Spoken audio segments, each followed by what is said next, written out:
Shalom jemaat yang dikasihi Tuhan, berikut adalah 5 hal penting dalam mengikuti ibadah online. Pertama, persiapkan diri Anda dan gunakan pakaian yang rapi untuk beribadah kepada Tuhan. Kedua, tentukan lokasi saat hendak mengikuti ibadah online. Ketiga, usahakan mengikuti ibadah online sampai selesai, kemudian baru melanjutkan aktivitas lainnya. Yang keempat, beribadahlah dengan sungguh-sungguh, terlibat aktif dalam berdoa dan memuji serta menyembah Tuhan. Dan yang terakhir, catatlah firman Tuhan yang disampaikan sehingga dapat dibaca kembali agar mudah diingat dan dipraktekkan dalam kehidupan sehari-hari.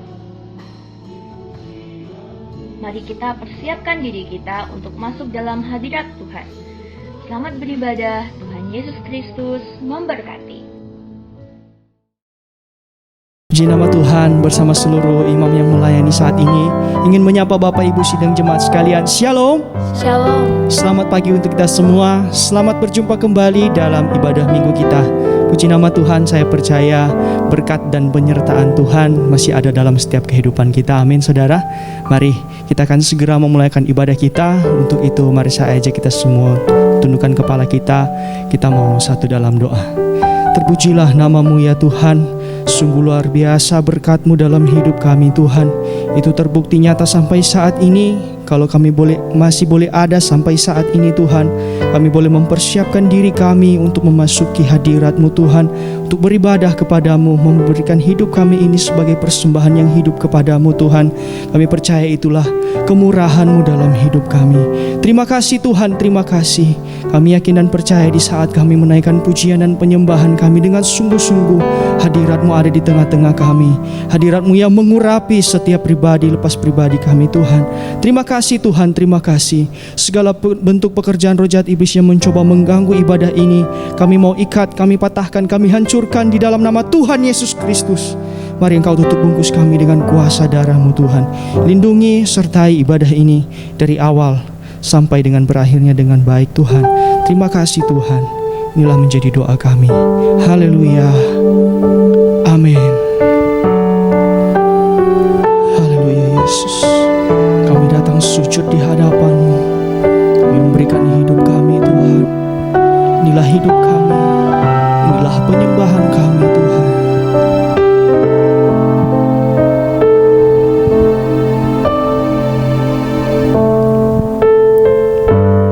Ku hidup karena anugerah-Mu.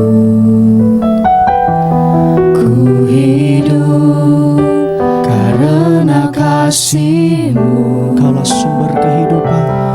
Kaulah sumber kehidupanku.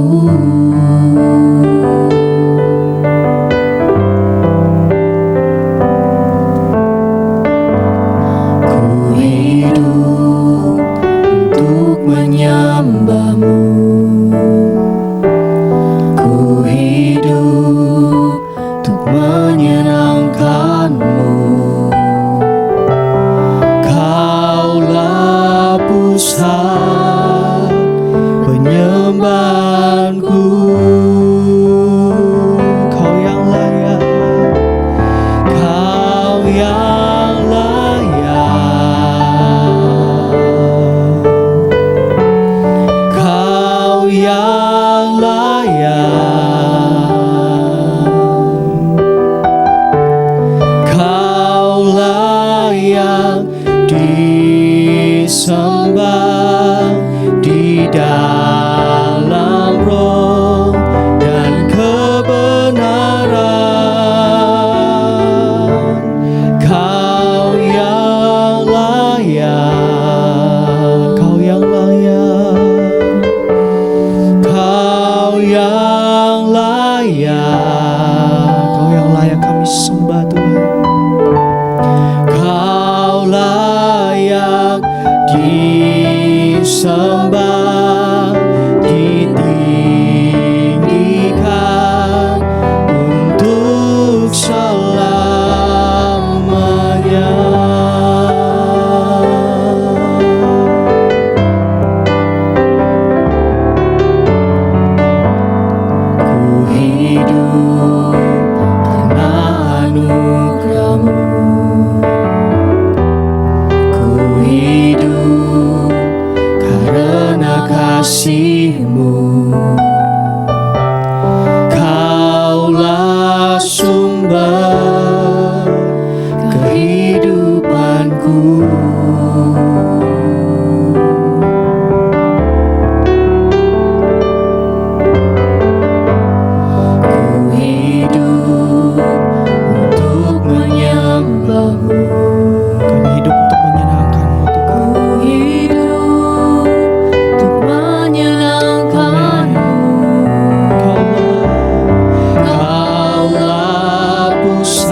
selamanya.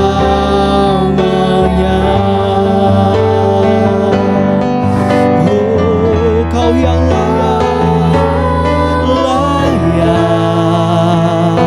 Amin. Kau yang layak. Kau yang layak.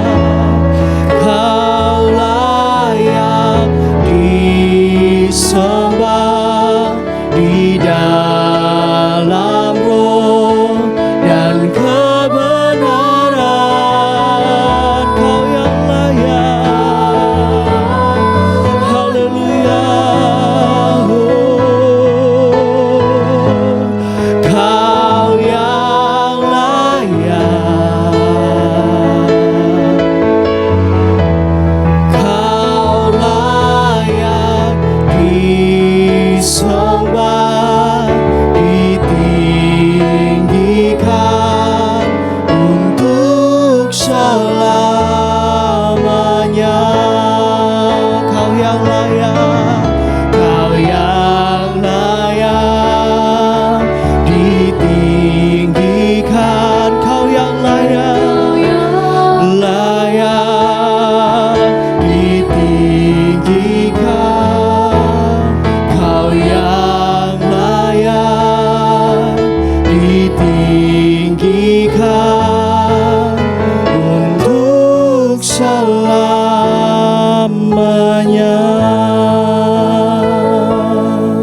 Haleluya. Yesuslah yang layak kita tinggikan dan kita sembah. Mari, tiba saatnya kita akan memuji dan memuliakan nama Tuhan. Mari saudara, dengan penuh semangat, dengan penuh sukacita, kita mau angkat satu nyanyian. Yesus, Kaulah sahabatku. Haleluya. Sama-sama katakan, hidup yang kupilih. Hidup yang kupilih membuatku berarti, karena Yesus Tuhan tempatku percaya dan berharap. Ku buka mataku, lihat sekelilingku. Ku harus nyatakan kebenarannya yang membebaskan. Karena kuasamu, karena kuasamu, amin.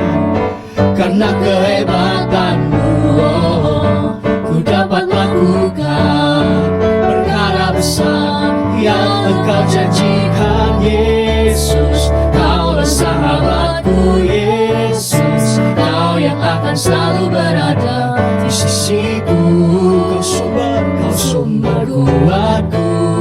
Oh Yesus, Kaulah sahabatku. Yesus, Kau yang tak pernah jamu-jamu di sisiku. Kau sumber kuatku. Haleluya.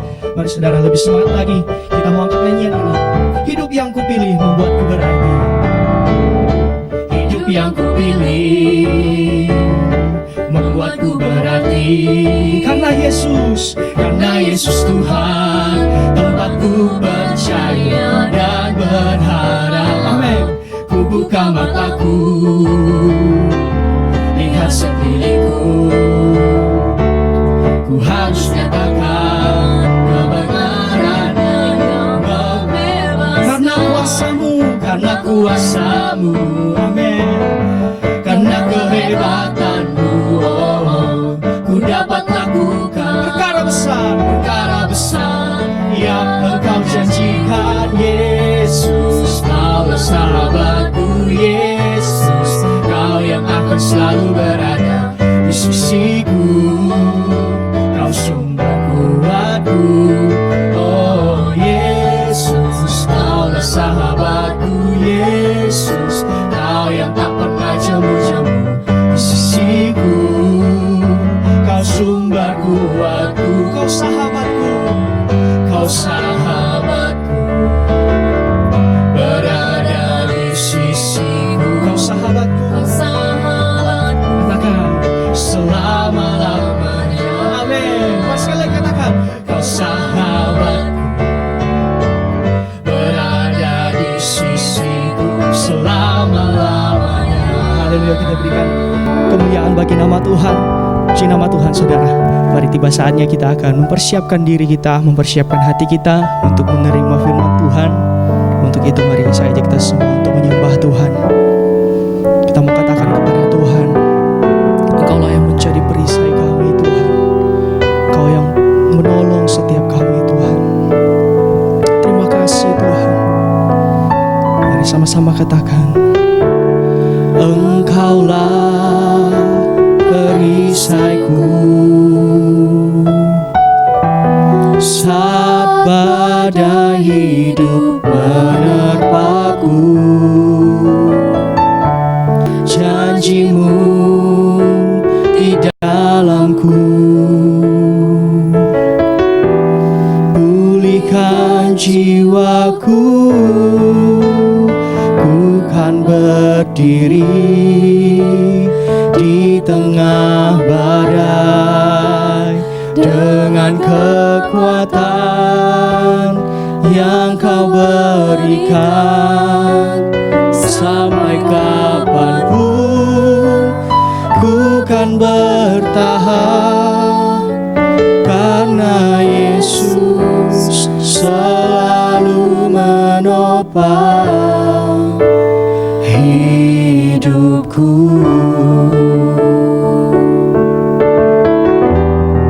Engkaulah perisaiku Tuhan. Engkaulah perisaiku saat badai hidup menerpaku. Janjimu di dalamku, pulihkan jiwaku, pulihkan jiwaku. Ku kan berdiri di tengah badai dengan kekuatan yang Kau berikan. Sampai kapanpun, Sampai kapanpun ku kan bertahan, ku kan bertahan, karena Yesus selalu menopang hidupku. Kau yang selalu menopang hidup kami, Engkaulah perisai kami. Engkaulah perisaiku saat badai hidup menerpaku. Firman-Mu, firman-Mu di dalamku, tenangkan jiwaku Tuhan, tenangkan jiwaku. Ku kan berdiri di tengah badai dengan kekuatan yang Kau berikan.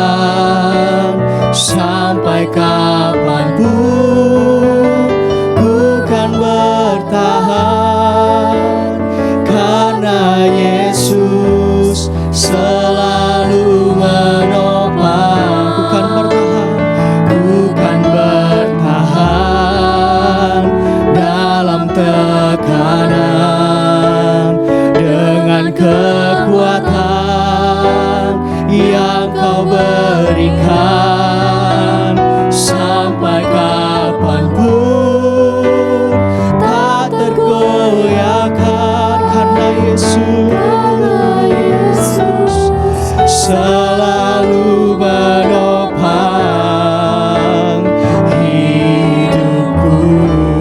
Mari saudara sekali lagi katakan, ku kan berdiri, ku kan berdiri di tengah badai dengan kekuatan, oh ya Kau berikan. Sampai kapanpun Tuhan, amin. Ku kan bertahan, karena Yesus selalu menopang. Ku kan bertahan, oh dalam tekanan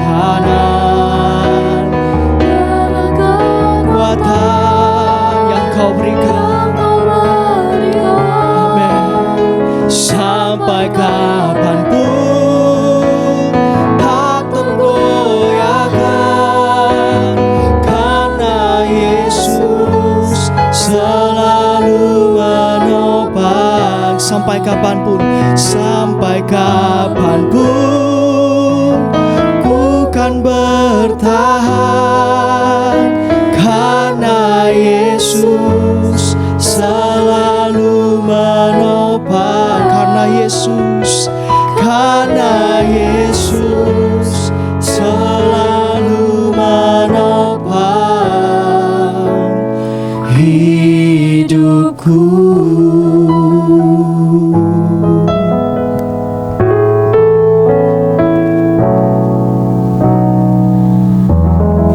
Terima kasih untuk kesempatan yang baik yang Tuhan percayakan lagi dalam hidup kami. Kami mensyukuri anugerah-Mu, boleh beribadah, boleh menaikkan pujian kami, boleh mendengarkan firman-Mu. Kiranya firman Allah yang kami dengar sebentar ini menjadi bagian berkat kami, untuk kami bawa menjadi satu kehidupan yang kemudian kami boleh menjadi kehidupan berkenan di hadapan Engkau. Terima kasih Tuhan. Di dalam nama Yesus Kristus kami siap hati kami untuk menerima firman Allah. Amin. Puji Tuhan, syukur kepada Tuhan yang memberi kesempatan kepada kita hari ini untuk sama-sama lagi kembali mendengarkan firman Tuhan.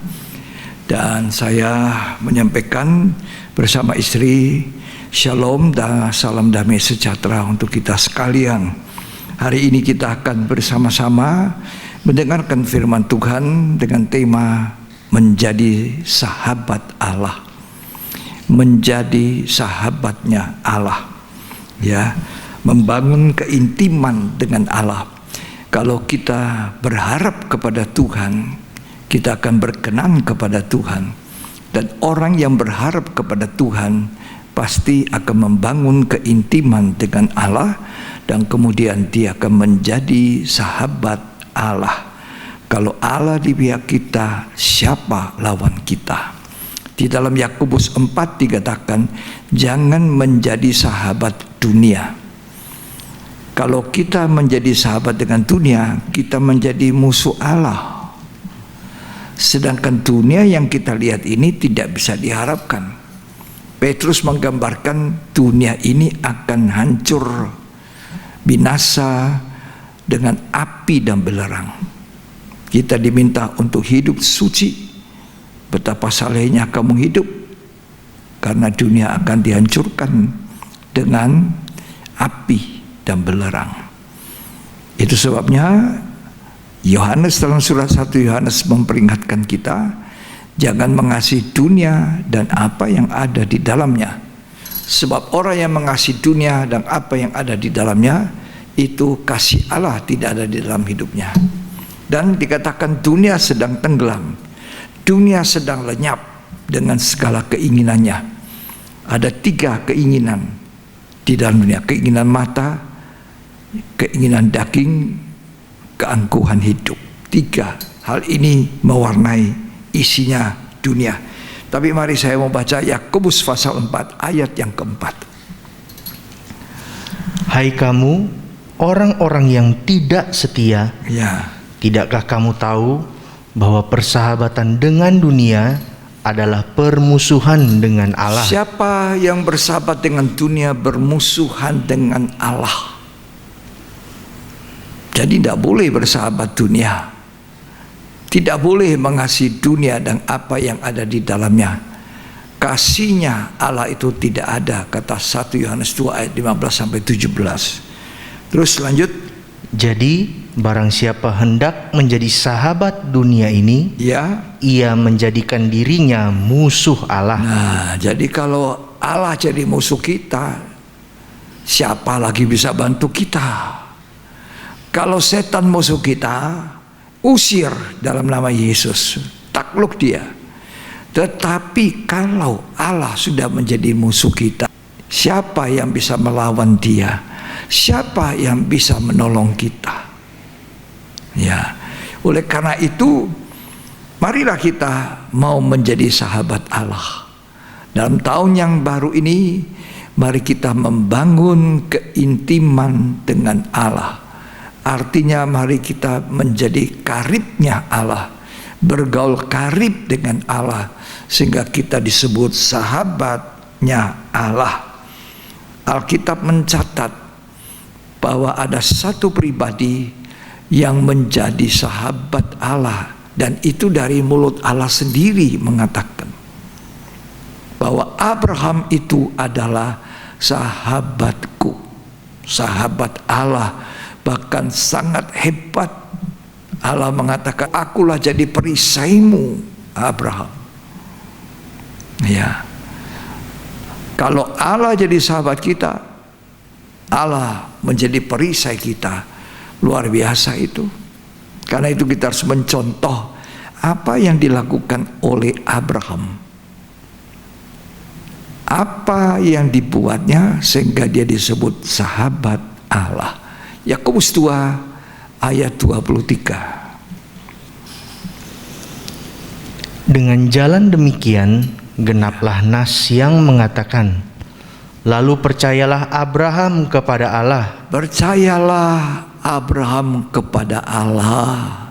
Maka Allah memperhitungkan hal itu kepadanya sebagai kebenaran. Ya.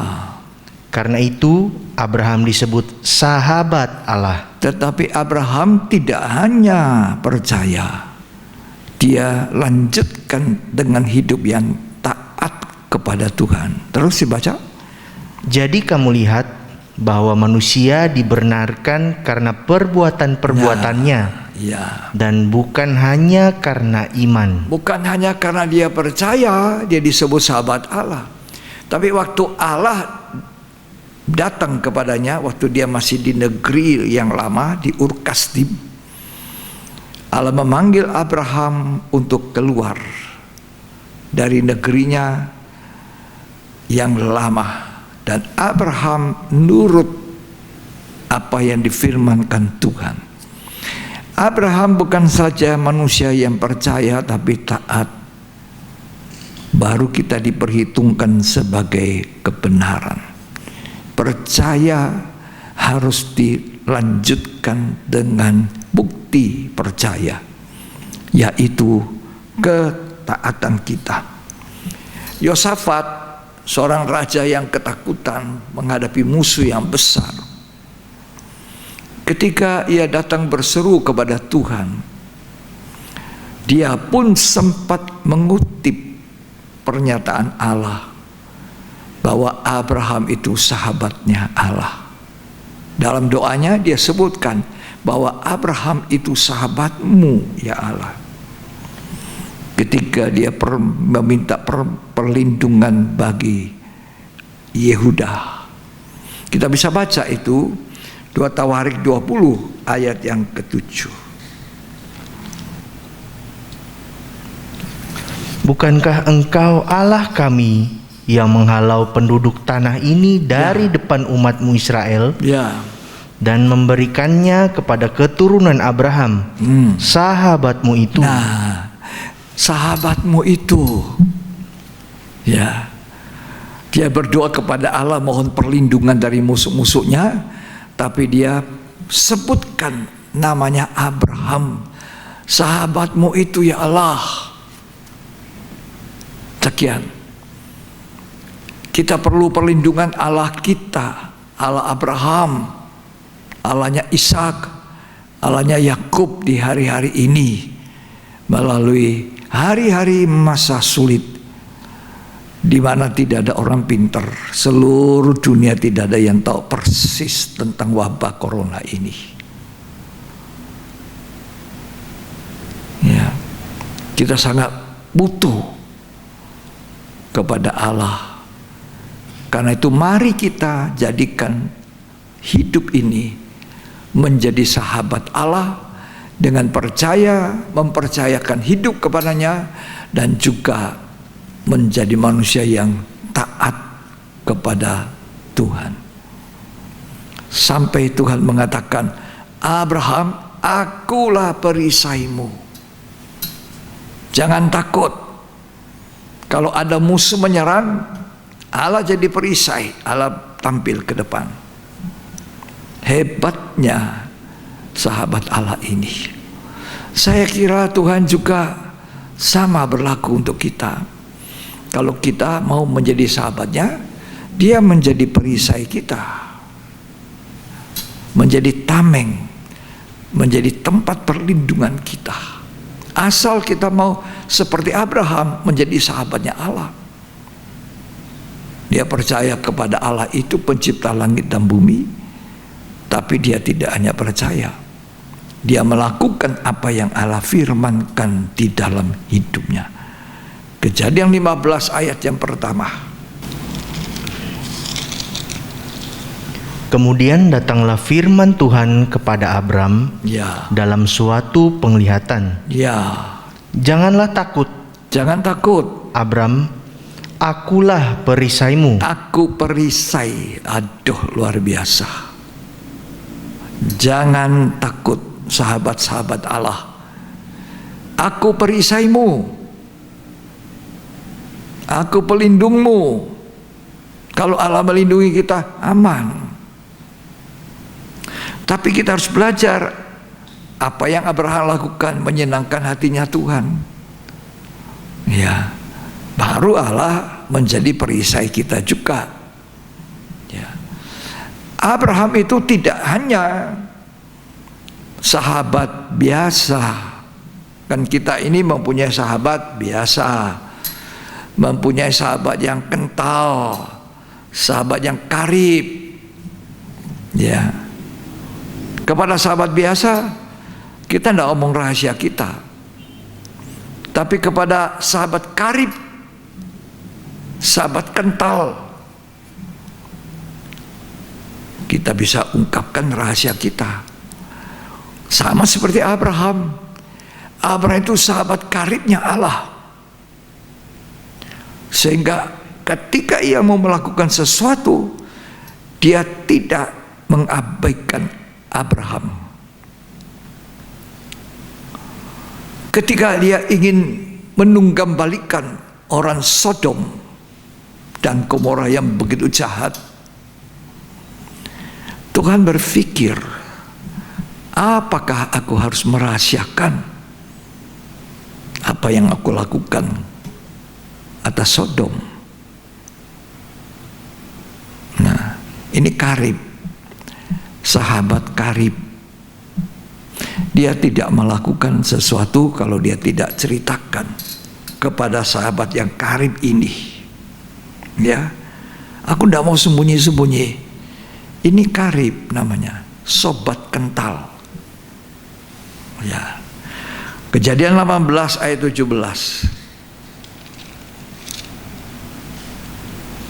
Berpikirlah Tuhan, apakah aku akan menyembunyikan kepada Abraham apa yang hendak kulakukan ini? Apa yang hendak kulakukan ini? Masa aku sembunyi sama sahabat karibku? Nah gitu. Kira-kira gitu bunyinya ya. Terus, bukankah sesungguhnya Abraham akan menjadi bangsa yang besar serta berkuasa? Oh, ini Abraham ini, sahabat karib, akan jadi bangsa yang besar. Masa aku sembunyikan? Demikian juga kita dalam kesehari-harian kita. Kepada sahabat karib kita, kita nyatakan apa yang jadi isi hatiku. Waktu Hofni dan Pinhas, Nadab dan Abihu, waktu Nadab dan Abihu tewas oleh karena api asing, ditewaskan, mati. Ya, maka di situ Musa berkata, seperti kata Tuhan kepada sahabat karibku,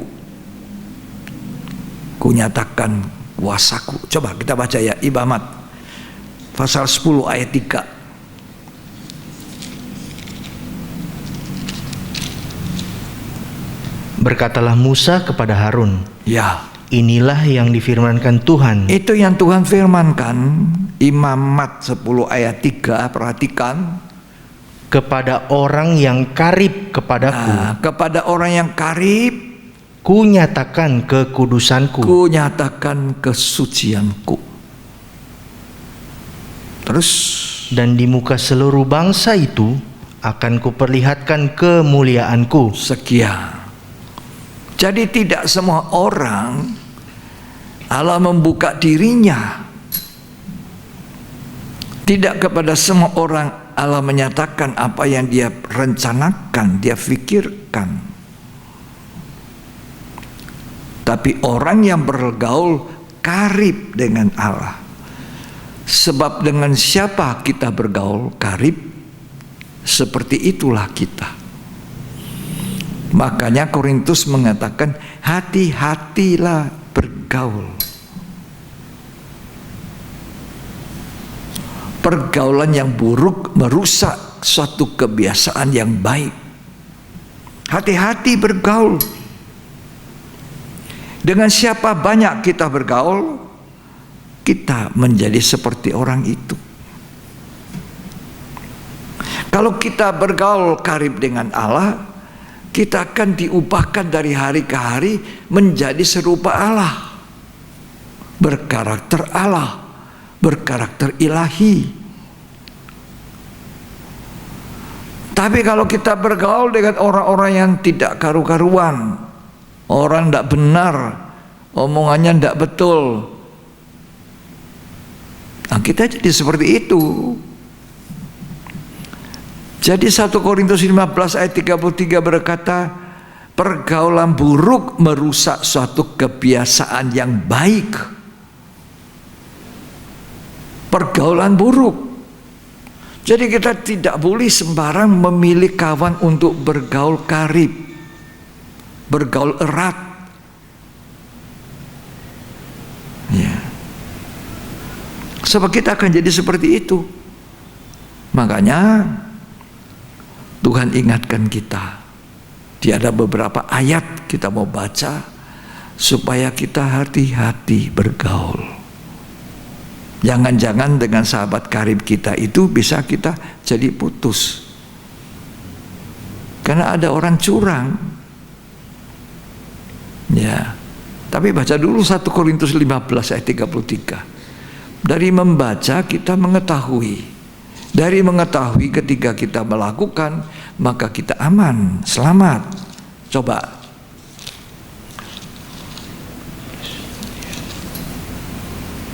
Janganlah kamu sesat. Pergaulan yang buruk merusakkan kebiasaan yang baik. Nah, kebiasaan yang sudah lama, kebiasaan yang baik yang ada pada kita dirusak oleh pergaulan yang buruk. Terus sadarlah kembali sebaik-baiknya. Sadarlah kita sudah melangkah salah, sudah bergaul salah. Terus dan jangan berbuat dosa lagi. Jangan kembali melakukan dosa. Amsal 16 ayat 28. Orang yang curang menimbulkan pertengkaran. Ya. Dan seorang pemfitnah menceraikan sahabat yang karib. Orang yang tidak jujur, curang, menimbulkan pertengkaran. Kalau ada pertengkaran terjadi, kita harus periksa siapa yang menyebabkan kita mungkin dengan kawan karib kita itu bertengkar.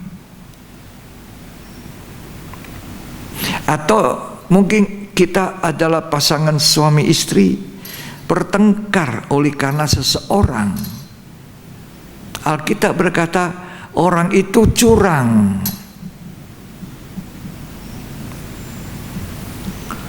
Lanjut dari Amsal 16 ayat 28 ini dikatakan seorang pemfitnah menceraikan. Baca. Dan seorang pemfitnah menceraikan sahabat yang karib. Sudah sahabat karib, gara-gara seorang pemfitnah, gara-gara seorang yang curang, yang menimbulkan pertengkaran di sahabat karib itu diceraikan. Jadi kita mesti cerdik. Alkitab bilang cerdik seperti ular, tapi tulus seperti merpati. Tulus itu artinya tidak punya niat sedikit pun untuk mencelakai orang lain. Ketulusan inilah yang harus kita miliki. Ini karakter Allah. Tulus artinya tidak boleh ada niat yang jahat untuk mencelakakan orang. Tapi orang curang, kata Amsal 16 ayat 28, itu menimbulkan pertengkaran dan menceraikan sahabat. Sahabat yang sudah karib bertahun-tahun, berpuluh tahun sebagai sahabat yang karib, bisa pisah kalau kita tidak pandai memilih kawan, tidak pandai memilih orang yang bersama bergaul. Tapi Alkitab mengajar kita jadi cerdas, cerdik.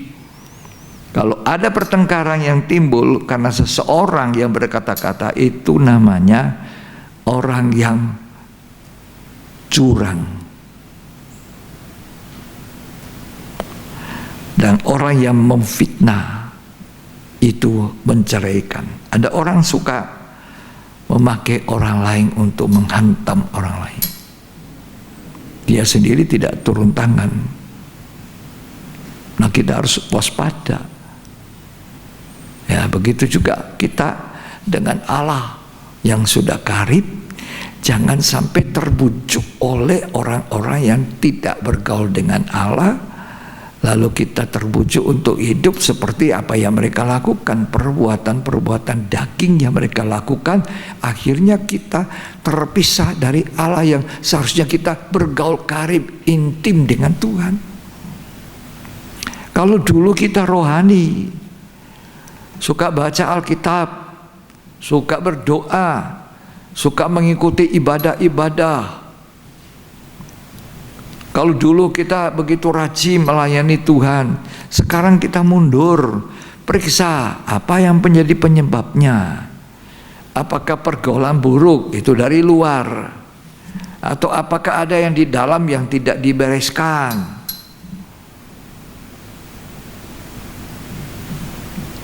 Ya.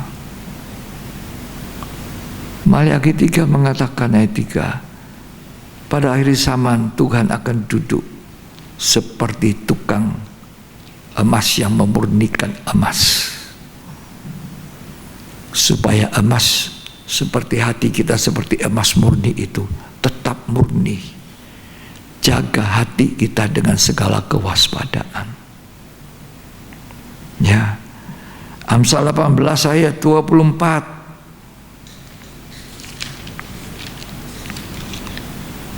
Ada teman yang mendatangkan kecelakaan. Ada teman yang mendatangkan kecelakaan.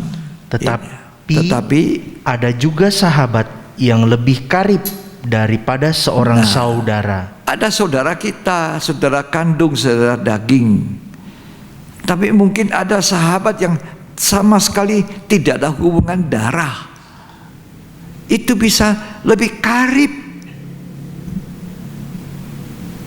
dengan kita dibandingkan saudara-saudara daging. Ya, ada orang tidak ada hubungan darah, tapi dianggap saudara. Ya, saya ada banyak anak-anak Tuhan jemaat yang ada, yang saya anggap cucu sendiri, anak sendiri. Ya, anak-anak kandung saya semua jauh, tinggal di luar kota. Tapi jemaat yang ada, yang lebih tua, saya anggap saudara saya yang tua. Yang lebih muda, adik saya. Yang lebih muda lagi, anak saya. Yang lebih mudah lagi, cucu saya.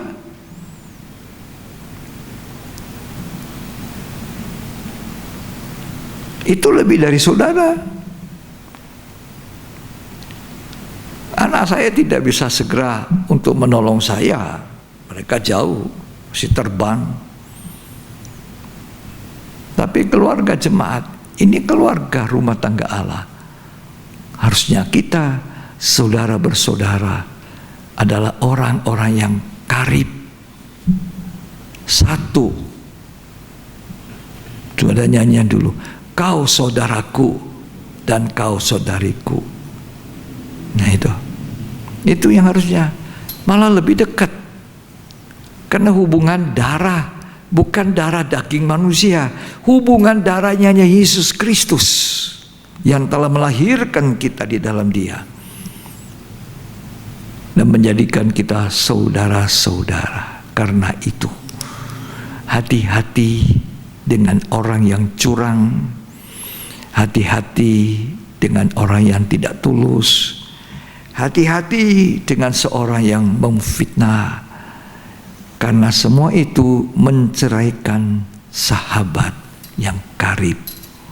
Ya, Alkitab itu sangat luar biasa, mengingatkan kita untuk kebaikan kita, untuk kelangsungan kita. Awas tipu daya setan yang berjalan seperti singa berkeliling, seperti singa yang mengaum, yang siap menelan. Setiap hari kita harus berjaga-jaga, kita harus waspada. Ya, kita harus meniru Abraham. Abraham itu sangat intim dengan Tuhan, sangat. Jadi karib, teman dekat. Isi hatinya Tuhan dibeberkan sama Abraham. Abraham juga membeberkan isi hatinya. Itu dua belah pihak. Sudah lama Abraham berjalan dengan Allah. Memang suatu waktu Abraham melakukan salah. Lahirlah anak dari darah daging, anak daging, ya. Maka Allah tidak bicara dengan Abraham 13 tahun. Allah tidak mau bicara dengan Abraham 13 tahun. Kenapa? Sebab ada kesalahannya. Tapi apakah Allah tahan untuk tidak kembali memulihkan hubungan dengan Abraham? Allah kembali ketika genap waktunya, sekian lama tidak bicara. Kemudian Allah kembali kepada Abraham. Allah berfirman kembali. Ketika lahir itu anak yang bukan dari Sarah istrinya, bukan anak perjanjian, ya, maka Abraham didiamkan Tuhan 13 tahun. Susah itu. Tapi Allah tetap tidak meninggalkan sahabatnya ini. Dia kembali memanggil Abraham. Puji Tuhan. Dari mana saya tahu Abraham itu intim, punya keintiman, hubungan yang begitu dekat. Coba kita baca ya.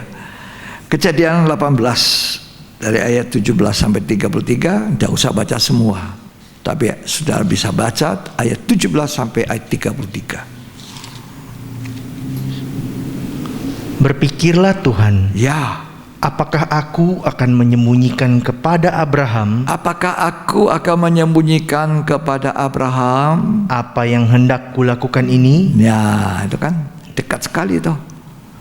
Apakah aku mau menyembunyikan apa yang aku mau lakukan, apa yang aku mau ini berbuat kepada sahabat kariku, ya.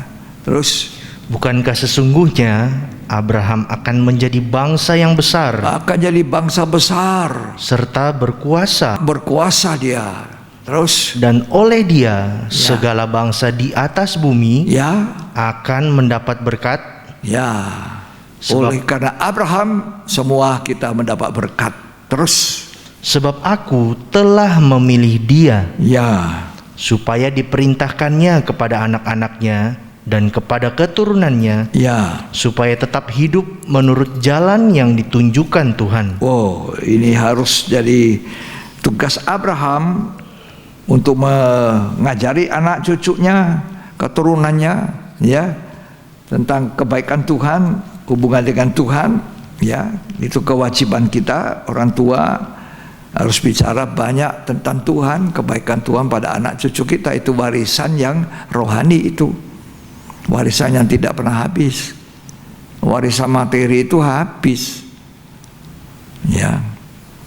Terus Dengan melakukan kebenaran Ya. dan keadilan, ya, dan supaya Tuhan memenuhi kepada Abraham apa yang dijanjikannya kepadanya. coba kita baca ayat 22. Lalu berpalinglah orang-orang itu dari situ dan berjalan ke Sodom. Tetapi Abraham masih tetap berdiri di hadapan Tuhan. Ya, terus Abraham datang mendekat dan berkata, apakah engkau akan melenyapkan orang benar bersama-sama dengan orang fasik? terus selanjutnya ayat 24. Bagaimana sekiranya ada 50 orang benar dalam kota itu? Nah, Apakah engkau akan menyiapkan tempat itu? dari percakapan ini Abraham berbicara sahut menyahut dengan Tuhan, tawar menawar. Abraham ingin menyelamatkan Sodom. Abraham juga ingin menyelamatkan keponakannya di sana. Notabene keponakan ini keponakan yang tidak tahu dirinya. Tapi Abraham punya hati untuk menolong keponakan ini supaya tidak dimusnahkan bersama Sodom. Ini hatinya orang yang disenangi oleh Tuhan. Kasihan, dikasihi oleh Tuhan, keintimannya, ya. Abraham itu adalah orang yang luar biasa, ya. Kalau saya baca dalam kitab Kejadian bahwa setiap tempat Abraham singgah, pasti dia mendirikan mezbah, memanggil nama Tuhan. Ini orang yang intim. Hari-hari ini kita harus ada di pujian dan penyembahan. Hari ini kita harus membangun mezbah dupa emas kita, kemenyan kita bakar, pujian penyembahan. Kita tidak boleh tinggal di halaman hanya sebagai orang benar.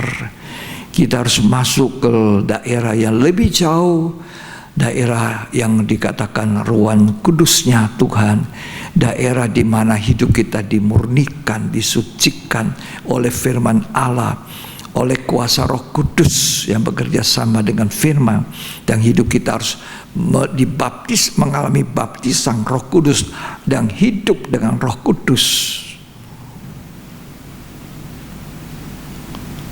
Kita tidak tahu bagaimana harus berdoa dalam kelemahan kita, tapi Alkitab berkata dalam Roma 8, Roh Allah itu membantu kita.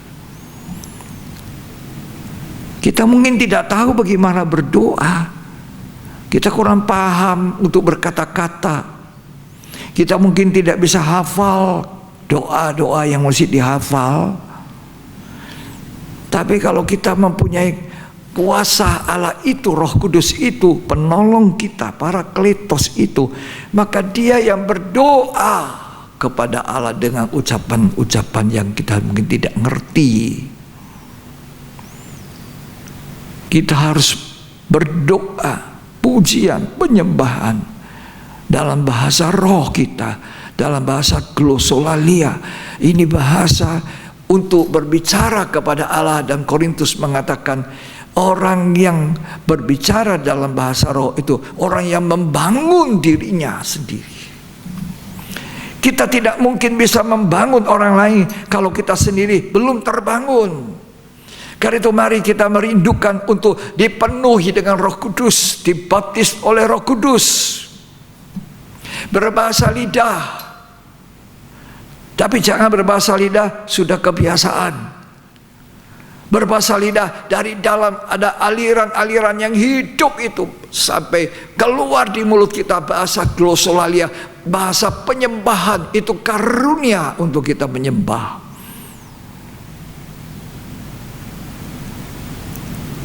Kita harus ada di Mezbah Dupa Emas, di dalam ruang suci, dalam tabernakel Musa ada 3 benda. Ya. Meja roti sajian, kaki dian emas. Kemudian ada Mezbah Dupa Emas. Mezbah Dupa Emas ini bicara tentang pujian, penyembahan. Ya. Kemenyan kita bakar. Di situ tidak berdoa minta terus, tapi di situ mungkin kita tidak tahu paham bagaimana berdoa. Kita cuma menyebutkan Yesus. I love you Jesus. Saya mengasihi Engkau Tuhan.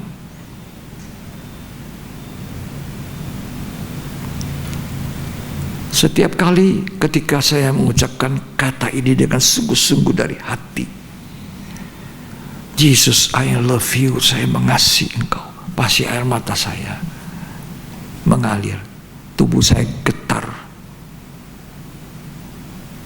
Mungkin kita cuma bicara itu. Kenapa Tuhan mati di atas kayu salib? Dan Matius menceritakan bahwa tirai sudah terbelah. Tidak ada pemisahan lagi ruang suci dan ruang maha suci. Ruang suci dan ruang maha suci menjadi satu. Supaya kita senantiasa bisa ada di dalam hadirat Allah. Tabut perjanjian itu bicara hadirat Allah, tahtanya Allah. Di atas tutup pendamaian itu Allah selalu berbicara kepada kita, kepada bangsa Israel pada waktu itu.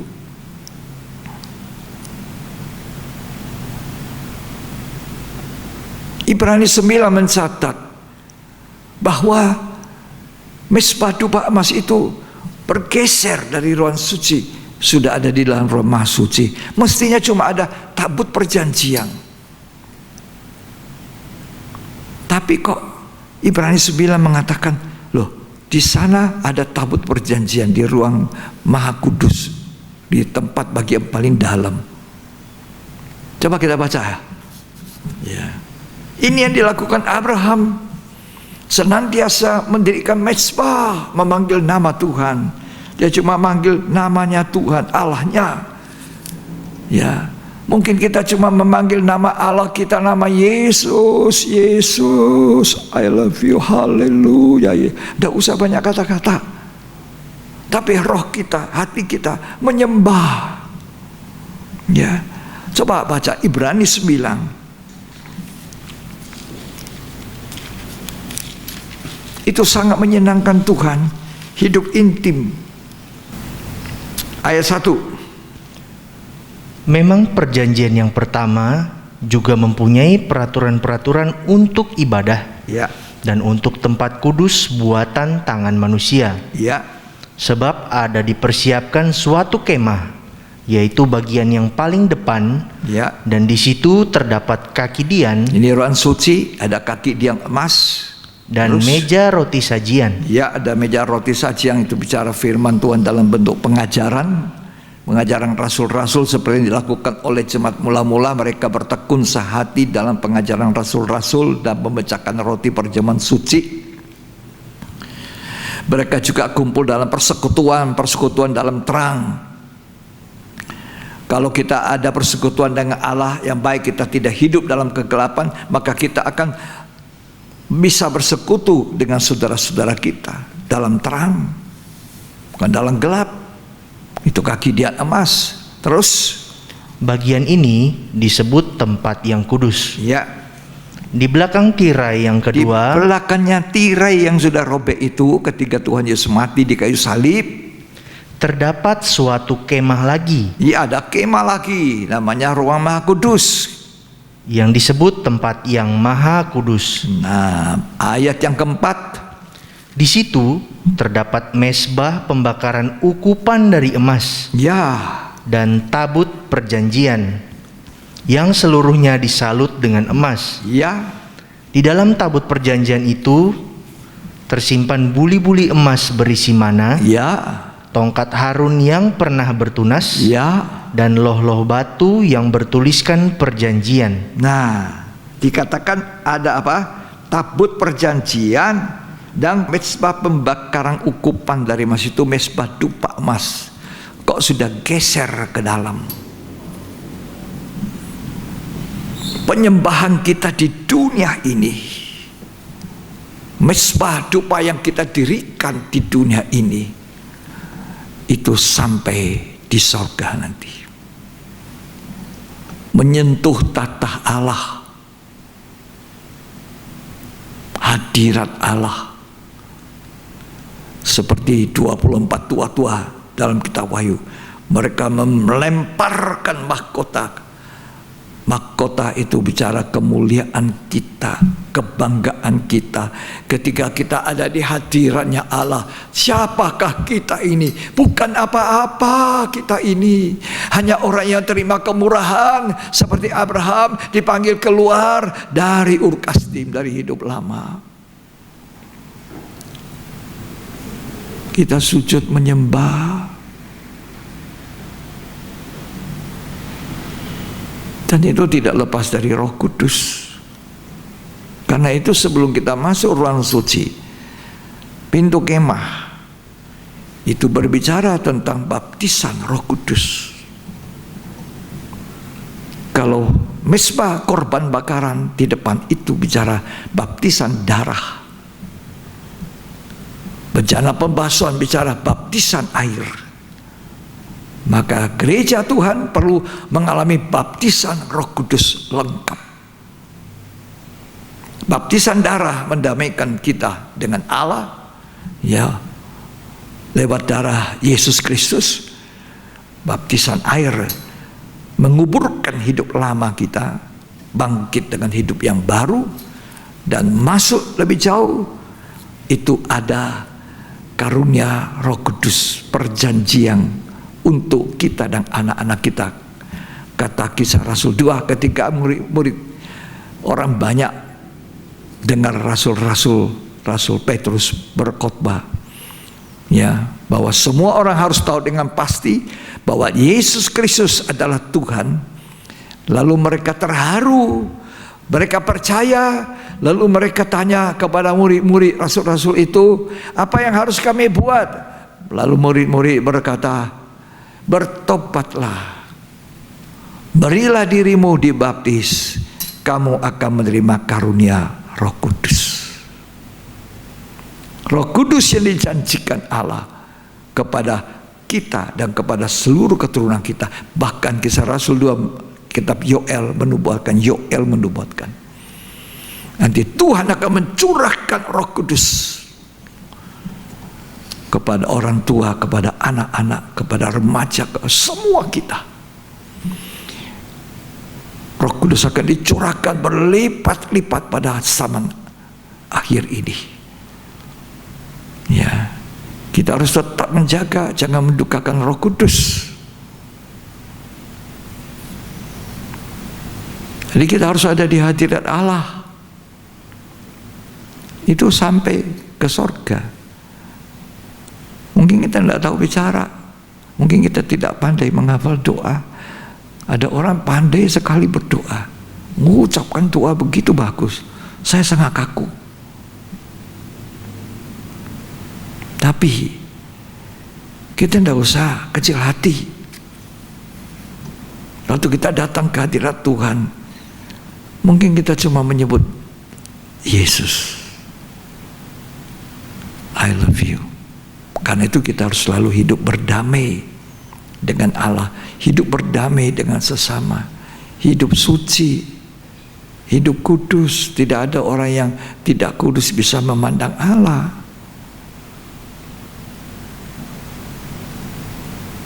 Ya. Coba kita baca Roma 8. Kitab Roma pasal 8 ayat yang ke-26. Demikian juga Roh Kudus, roh besar, besar, ya, membantu kita dalam kelemahan kita. Iya, Roh Kudus itu Parakletos, penolong kita, tidak boleh kita abaikan. Jangan kita kehilangan urapan, jangan kita kehilangan Roh Kudus seperti Saul. Roh Kudus keluar dan roh jahatnya menguasai dia, ya. Terus sebab kita tidak tahu bagaimana sebenarnya harus berdoa. Ya. Tetapi Roh sendiri berdoa untuk kita kepada Allah. Ya. Dengan keluhan-keluhan yang jadi tidak Roh Kudus, terucapkan. Roh Kudus itu yang menolong kita.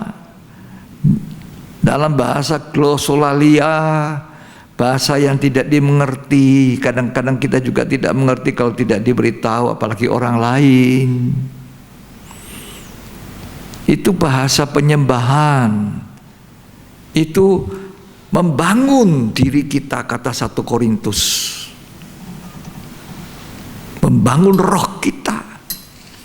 Kalau kita tidak banyak seperti itu, kita tidak pernah membangun diri kita.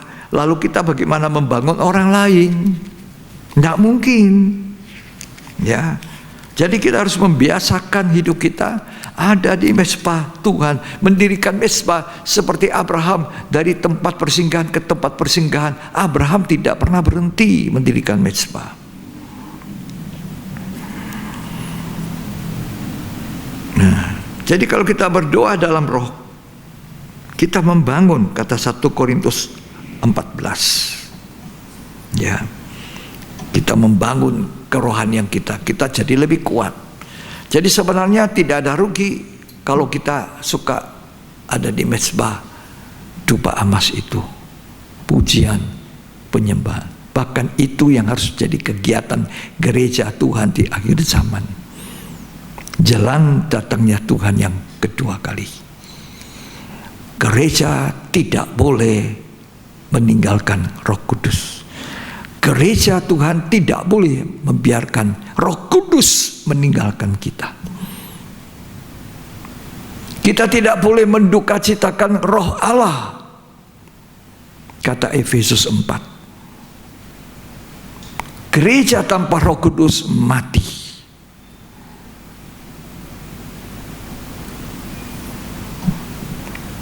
Haleluya. Roh Kudus, jangan tinggalkan kami. Masuk selalu di hadirat Tuhan. Kita panggil nama Yesus, tolong. Yesus, aku menyembahmu, aku mengasihimu. Yesus, haleluya. Cukup dengan sikap hati yang bersih, rendah hati. Karena itu tadi saya katakan, kita harus berhati-hati dalam pergaulan. Saya sudah bacakan begitu lengkap, begitu jelas tadi. Ada orang curang menimbulkan pertengkaran. Jadi kalau ada pertengkaran terjadi oleh karena ada seseorang ya yang membuat pertengkaran, itu orang curang. Atau seorang memfitnah, kata Amsal tadi 16 ayat 28, menceraikan sahabat karib.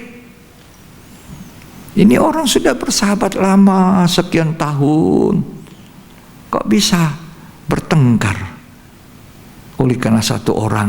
Nah, ini kita tahu orang ini curang, pemfitnah. Ya.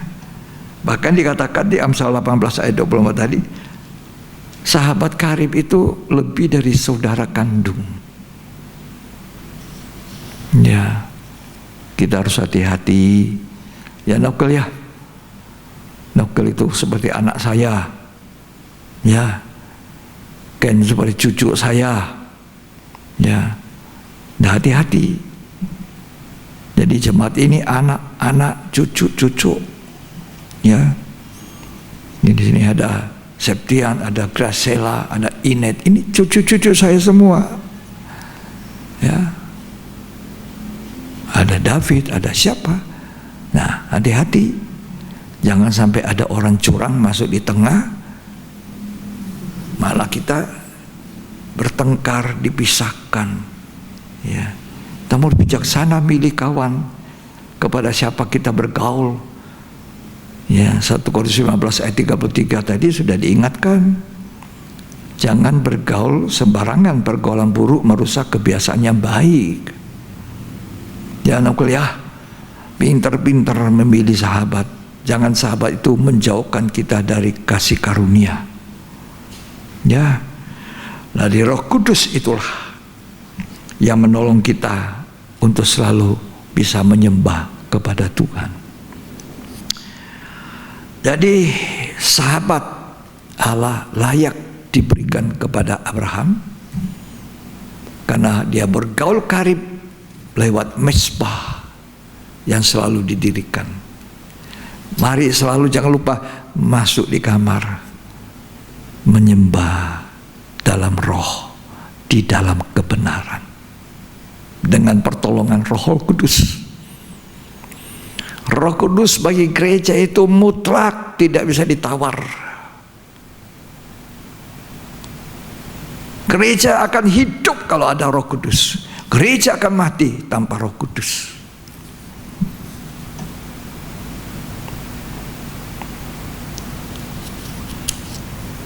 Ya, tidak usah malu. Bahasa glosolalia, bahasa roh apa ya? Orang mabuk itu ya. Ketika mereka dipenuhi Roh Kudus di kamar loteng di upper room itu, gereja mula-mula, orang pada bingung. Ini kok orang berbahasa yang bukan bahasanya. Loh, ini orang gila ya, mabuk ya. Tidak usah pusing. Ketika awal-awal saya masuk gereja, saya bertobat di gereja yang alirannya seperti itu, Roh Kudus, Pentakosta.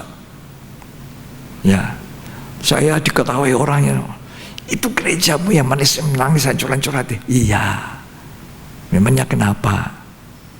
Tunggu nanti kamu rasakan juga ya. Doakannya, aku doakan kamu. Tidak usah marah, didoain saja.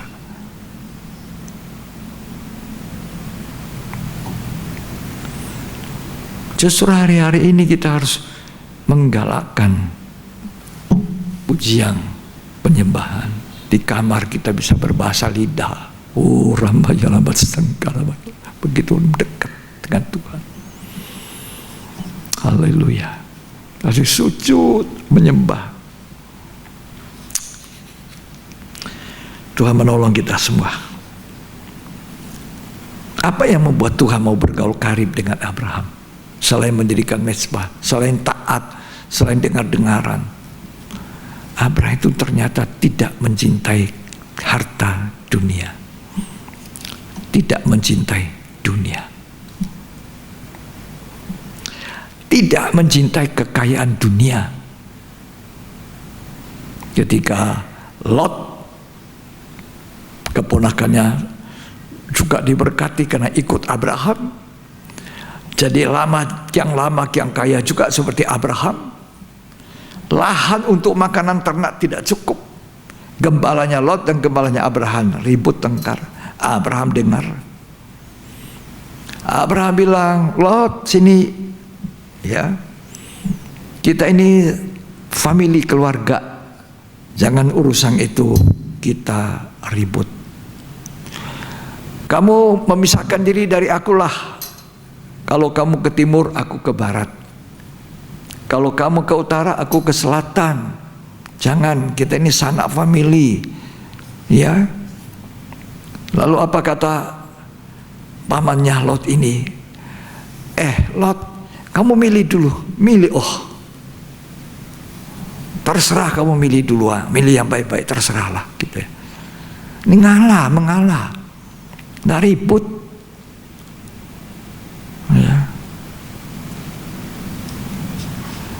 Akhirnya Lot memang betul-betul Dah ngerti ini, dah tahu aturan ini. Ini omnya ini mestinya, om jangan begitu dong om. Aku ini kan cuma ponaan, om dulu lah. Wah, dikasih kesempatan langsung dia lihat semua. Aduh, ada lembah Sodom seperti taman Tuhan. Nah, aku mau ke situ, aku milih itu dulu. Sudah Lot milih? Sudah om, itu sana. Oh oke, please. Udah milih dekat Sodom, lama-lama masuk di Sodom. Ya, jangan dekat kejahatan, lama-lama berbuat jahat. Makanya tadi saya bilang jangan dekat-dekat orang jahat, orang tidak betul, lama-lama jadi seperti itu. Ya, akhirnya Lot masuk situ. Abraham diam-diam, Tuhan bilang, Abraham, sahabatku, berdirilah. Lihat utara, kiri, kanan, semua lihat sejauh bisa kamu pandang. Apa yang kamu lihat? Semua itu kuberikan kepada engkau, Abraham. Apa yang dia lihat? Nggak ada. Nggak lihat seperti Lot lihat, tapi dia percaya sahabatnya. Mengalah, tidak mencintai dunia, tidak mau bertengkar, hanya harta duniawi, perkara fana, banyak mengalah.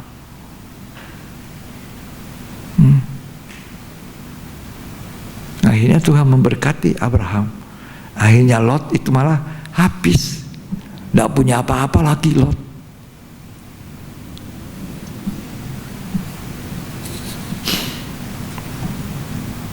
Abraham tidak mementingkan diri sendiri. Itu sifat-sifat yang disukai oleh Tuhan. Ia murah hati, ngalah sama ponaannya.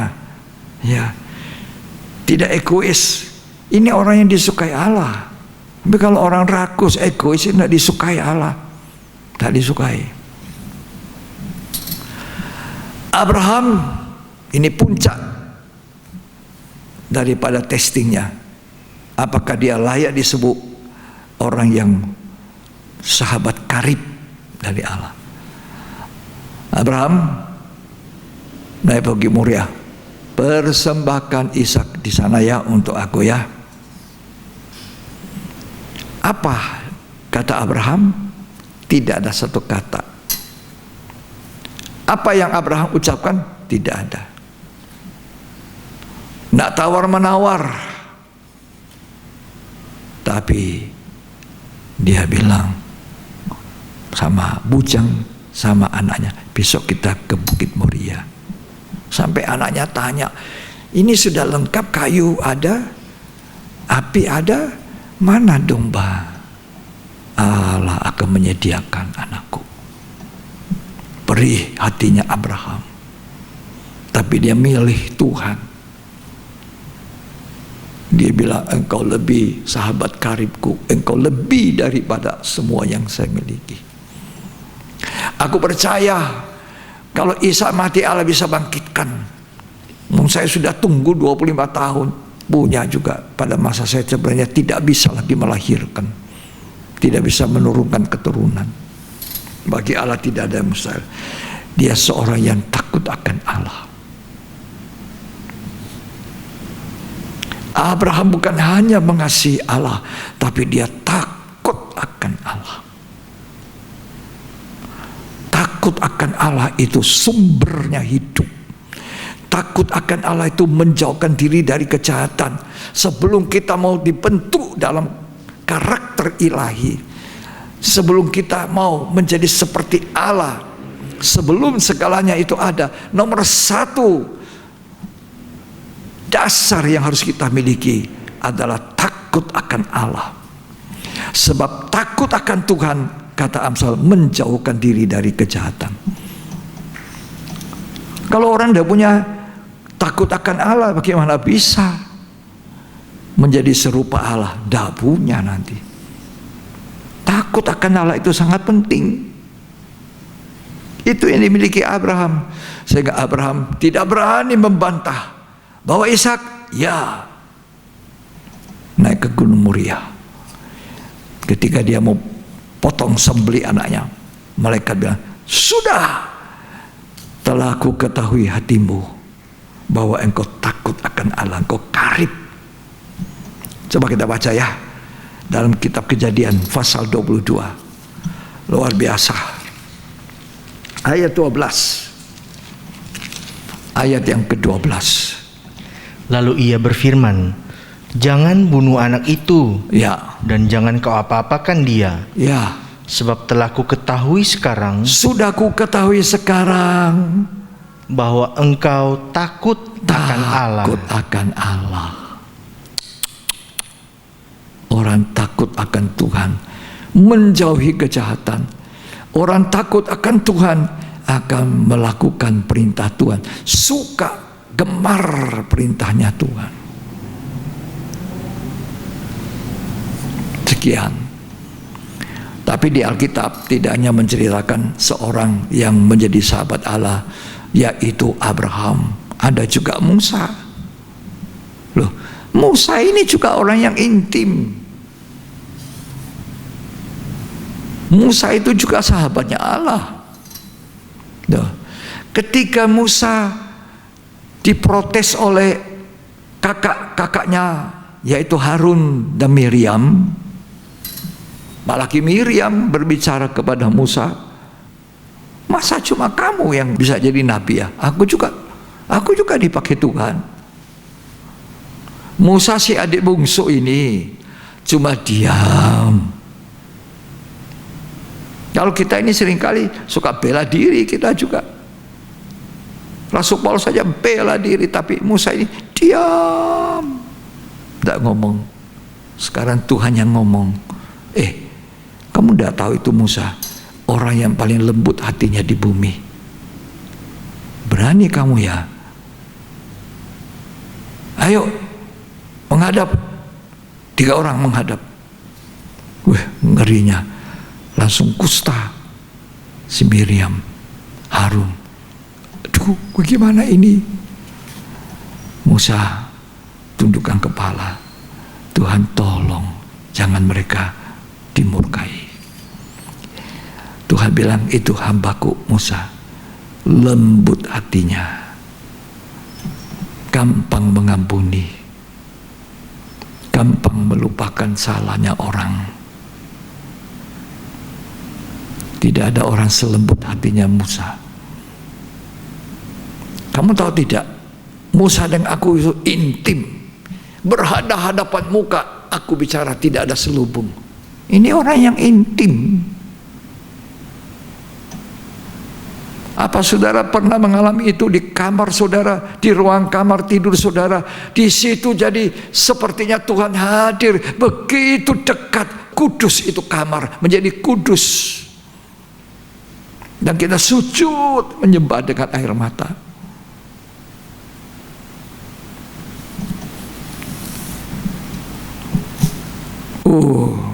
Betapa indahnya. Coba baca satu ayat ya. Bilangan 12. Kalau kita jadi karib daripada Tuhan, sahabatnya Allah, ukamai Allah membela Abraham jadi perisai, membela Musa jadi perisai. Ya, Bilangan 12 ayat 3, tolong baca dulu. Adapun Musa ialah seorang yang sangat lembut hatinya. Lembut hatinya Musa. Ya. Lebih dari setiap manusia yang di atas muka bumi. Ya, ayat 2. Kata mereka, sungguhkah Tuhan berfirman dengan perantaran Musa saja? Bukankah dengan perantaran kita juga ia berfirman? Ini tidak mau kalah ini kakaknya, karena kesalahan Musa mungkin dianggap mereka, kenapa kawin dengan perempuan Kus? Ya, jadi mereka protes, masa akukah? Aku? Ya memang ada. Musa memang setelah meninggal istrinya dia menikahi perempuan Kus. Ya, itu jadi protes. Apa Tuhan cuma berfirman kepada kamu? Nah, kakaknya yang paling tua, kakaknya Harun juga membuat protes, tapi Tuhan membela karib orang yang jadi pemimpin ini, yang diurapi oleh Tuhan. Ayat yang ke-6. Lalu berfirmanlah ia, dengarlah firmanku ini, jika di antara kamu ada seorang nabi, maka aku, Tuhan, menyatakan diriku kepadanya dalam penglihatan. Aku berbicara dengan dia dalam mimpi. Bukan demikian hambaku Musa, seorang yang setia dalam segenap rumahku. Ini kesukaan Tuhan kalau kita adalah pelayan setia. Terus berhadap-hadapan aku berbicara dengan dia.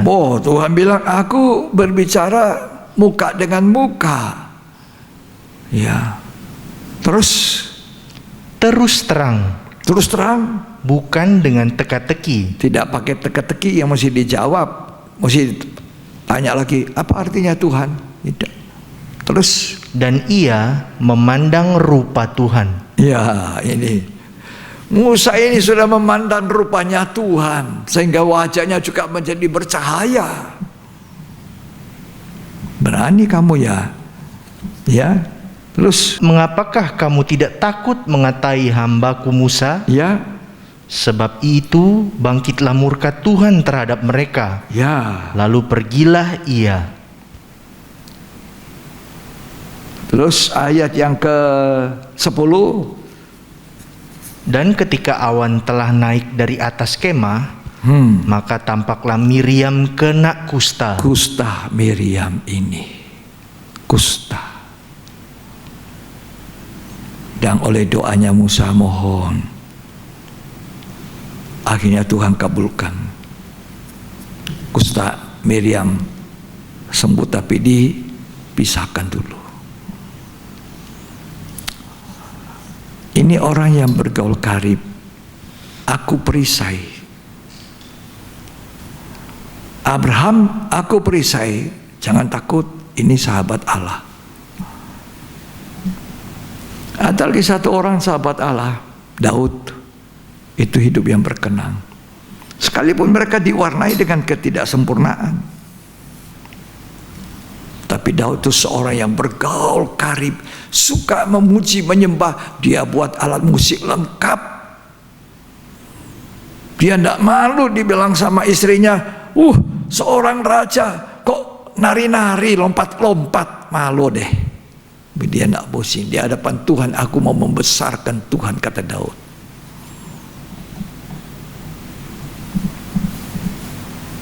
Dia menari-nari, melompat-lompat. Dia dengan sekuat tenaga untuk memindahkan tabut. Hanya sayangnya dia melakukan kesalahan. Karena tidak tahu, seringkali kita melakukan kesalahan. Dia menaikkan tabut perjanjian di atas pedati, ditarik oleh lembu. Itu bukan caranya, harus dipikul. Dan kemudian Daud menari-nari, lompat-lompat, tapi lupa lenan. Gak ada lenannya. Lenan itu berbicara, lenan putih berkilau-kilauan, perbuatan benar orang kudus. Kita boleh lompat di gereja, kita boleh menari-nari, kita boleh menyanyikan nyanyian pujian, tapi jangan lupa hidup benar di mata Tuhan. Hidup yang kudus.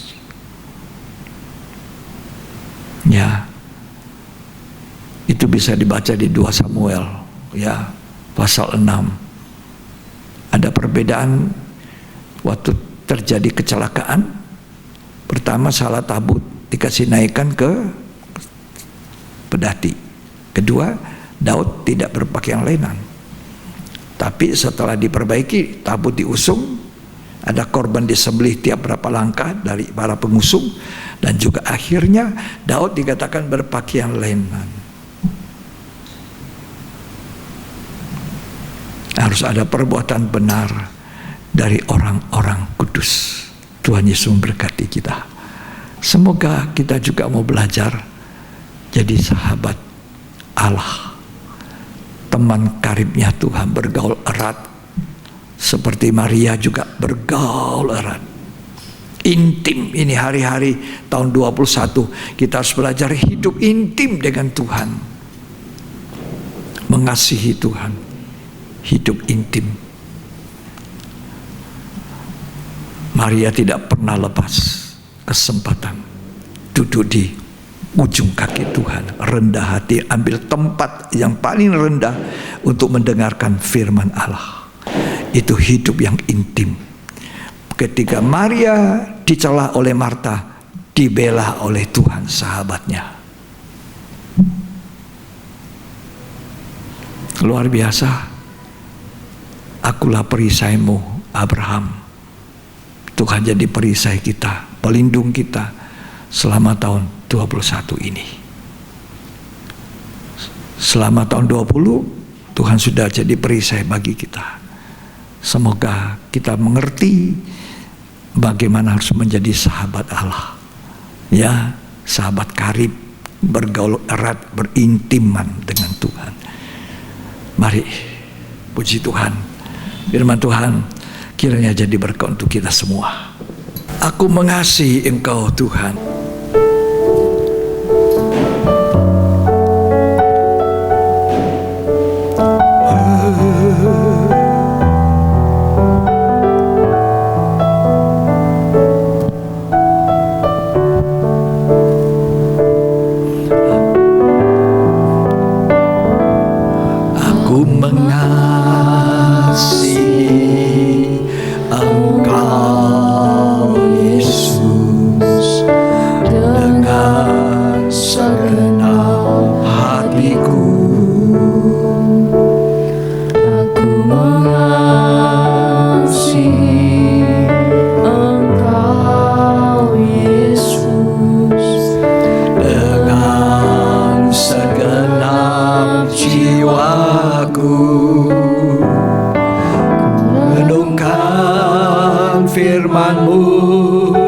Siang dan malam ku pegang perintah-Mu dan ku lakukan. Engkau tahu ya Tuhan, tujuan hidupku hanyalah untuk menyenangkan hati-Mu.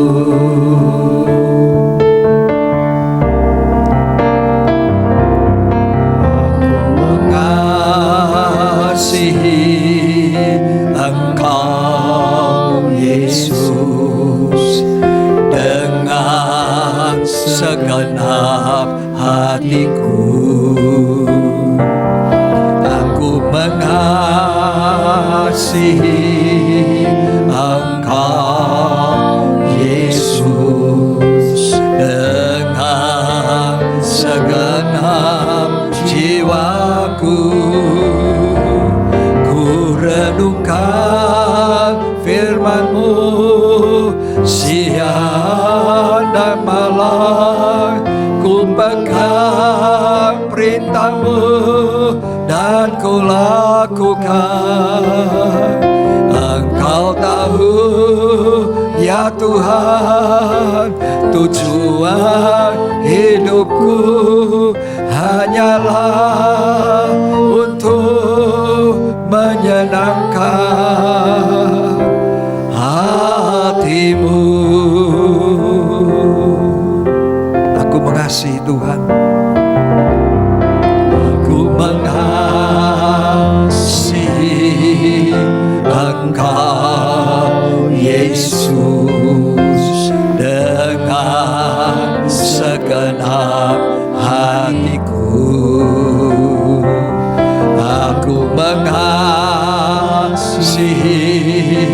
Engkau Yesus dengan segenap jiwaku.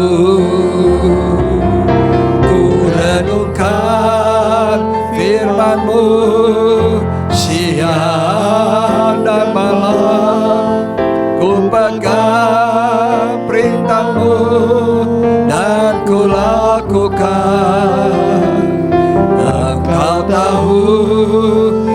Tuhan, tujuan hidupku hanyalah untuk menyenangkan hatimu. Biar hidup kita hanya mau menyenangkan hatinya Tuhan. Biar kita mau bergaul karib dengan Dia. Biar kesukaan kita adalah firman Allah seperti Maria, selalu duduk di ujung kaki Tuhan, memanfaatkan kesempatan yang baik untuk mengisi hidupnya dengan firman, sambil dia menyembah. Dan Tuhan berkata, Maria ini mengambil bagian terbaik. Apa yang dilakukan Daud, selain suka memuji menyembah, dia membuat begitu banyak ala-ala musik. Daud mengatakan, pagi-pagi buta aku sudah bangun untuk merenungkan firman-Mu Tuhan. Daud berkata dalam Mazmur 19, aku merenungkan firman-Mu siang dan malam. Bahkan firman-Mu, perintah-perintah-Mu lebih daripada ribuan keping emas dan perak. Walaupun dia kaya, tapi dia katakan firman Allah itu lebih dari semua kekayaanku. Daud sangat mencintai Tuhan.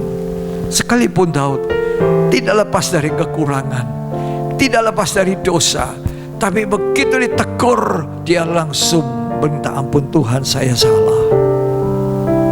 Itulah kehidupan Daud. Demikian juga Abraham. Abraham bukan manusia sempurna. Satu ketika istrinya berkata, kamu tahu aku sudah tua, aku tidak mungkin melahirkan anak untukmu. Apa yang terjadi? Disuruh dekati salah satu budaknya, dan Abraham nurut. Dan sesudah itu Abraham tidak disapah 13 tahun. Tapi bukan berarti Allah membuang Abraham sahabatnya ini. Satu hari sesudah 13 tahun Abraham disapah oleh Allah lagi. Sahabat karib tidak akan pernah dibuang.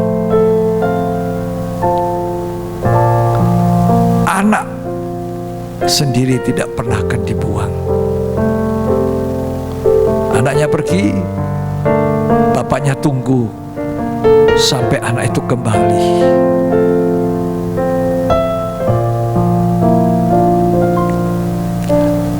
Terima kasih Tuhan. Aku mengasihi Engkau Yesus dengan segenap hatiku. Aku mengasihi Engkau Yesus dengan segenap jiwaku. Ku renungkan firman-Mu siang dan malam. Ku pegang perintah-Mu dan ku lakukan. Engkau tahu ya Tuhan, tujuan hidupku hanyalah untuk menyenangkan hati-Mu.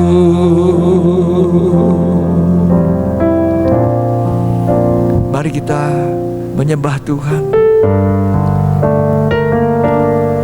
Mari kita agungkan Dia. Mungkin seorang tidak bisa bicara banyak, Katakan saja, Yesus, aku mengasihimu. Jesus, I love you. Jesus, haleluya, haleluya. Ramaya lamba sangkara maya lamba sangkara.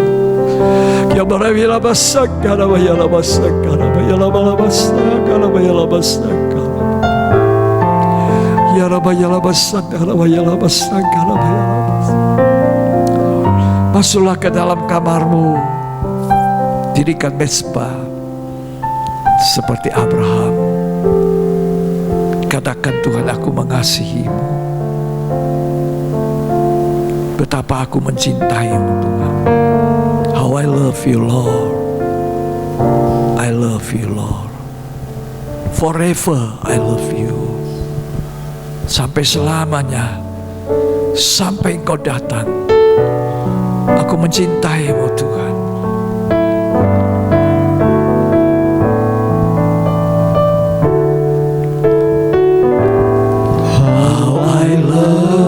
You, Lord, I love you, Lord, with all of my heart. I love you, Lord, how I love you, Lord. I love you, Lord, forever I love you, Lord.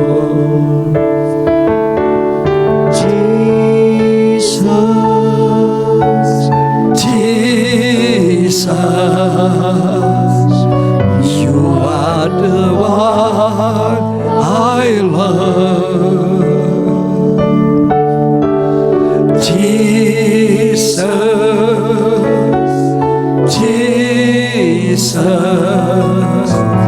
forever I love you, Lord. How I love you, Lord.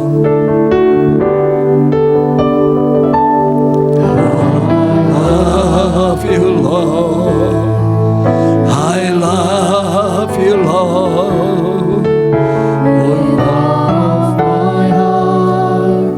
I love you, Lord, how I love you, Lord. I love you, Lord, forever I love you, Lord. Jesus,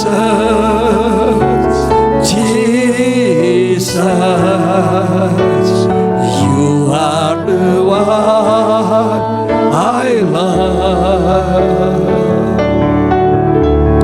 Jesus, Jesus, forever I love you, Lord.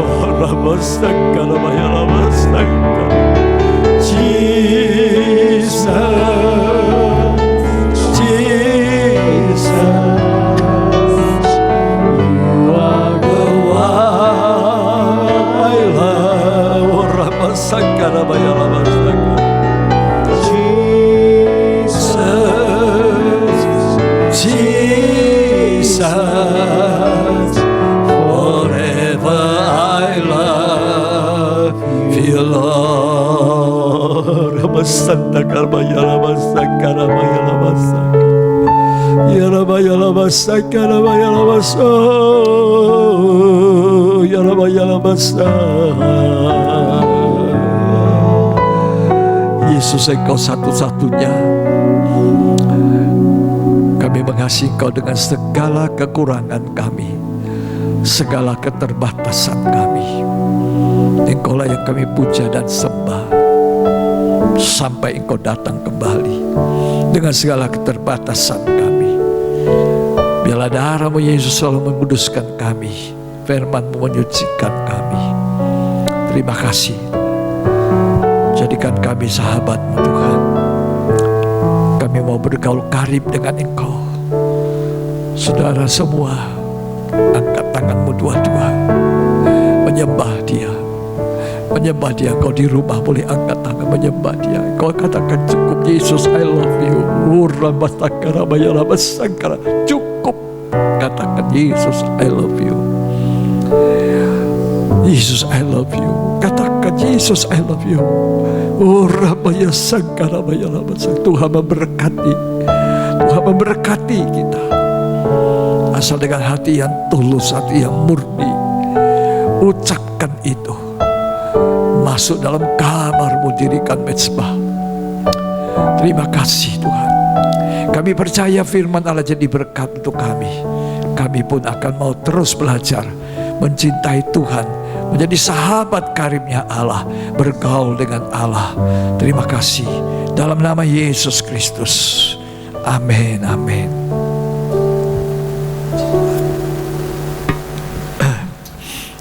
Saya percaya hari-hari ini kita akan suka memasuki di dalam ruang Maha Kudus, dekatnya tabut. Ya, di situ terpisah dari ruang suci, tapi tirainya sudah robek.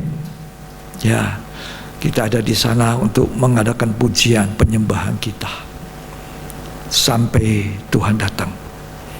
Puji Tuhan, Tuhan memberkati. Mari kita akan mengakhiri ibadah. Kita akan nyanyikan itu, How I Love You Lord. Dan kita mau menerima berkat Tuhan.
Berdoa bagi yang berulang tahun, tanggal 6 Januari Brian Samson yang ada di Bitung, tanggal 8 Januari Lydia Moningke, tanggal 12 Januari Alvino Harlin, 12 Januari Omanice Ansu. Mereka semua mendapatkan belas kasihan Tuhan, perpanjangan umur. Kita doakan agar mereka tetap sehat, yang muda, yang remaja, tumbuh besar, jadi anak yang takut akan Tuhan. Dan khusus untuk Omanice yang sudah lanjut usia, terima kasih Tuhan sudah mengaruniakan umur yang panjang. Biarlah kiranya Tuhan, Oma ini tetap sehat, tetap mengasihi Engkau, tetap menyembah Engkau Tuhan. Biarlah kita doakan semua, kiranya Tuhan memberkati mereka yang sudah menerima perpanjangan usia ini. Kiranya Tuhan memberkati dengan keluarga masing-masing, dengan orang tua mereka, dengan saudara mereka, bahkan dengan Omanice, anak cucunya diberkati oleh Tuhan. Terima kasih Tuhan. Kami percaya bahwa Tuhan menaruh belas kasih kepada mereka semua yang khususnya mendapat perpanjangan umur, bahkan kami semua sidang jemaat. Mari angkat tanganmu dua-dua, terimalah berkat, kasih karunia, anugerah berlimpah-limpah dari Allah Bapa, Putra, dan Roh Kudus. Tuhan Yesus Kristus memberkati kita hari ini sampai selamanya, sampai Tuhan datang kembali pada kali kedua. Kitalah orang yang diberkati Tuhan untuk memuliakan Tuhan di dalam nama Tuhan Yesus Kristus. Yang terima berkat, mari sama-sama kita katakan amin. Puji Tuhan. Sampai kita jumpa di ibadah yang selanjutnya.